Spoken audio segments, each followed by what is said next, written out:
Philippe ngo ntagashobora kuruhuka atakubonye. I will never do that, Christian. Ntago nzigera mbikora Christian.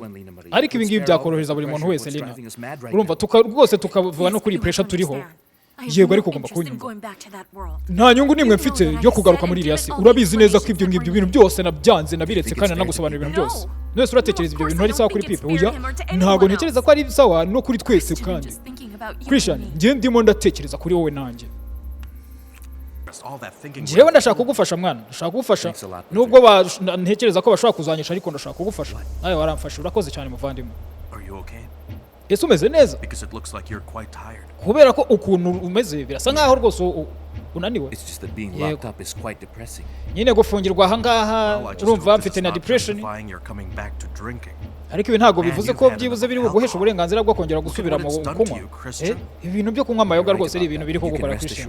Uri mukuru uri rwose uri mukuri uri ibyo.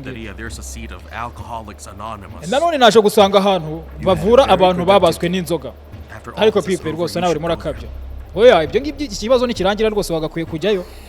Umuvandimwe we rwose aramukunda. Okay nta ibindi abigusezeranyije. Ni mushuti n'umuvandimwe barakuranye. Ariko nyine ni nawe umubikiye umugore twarabibonye. Bizarangira bite? Filime iraha ngaha.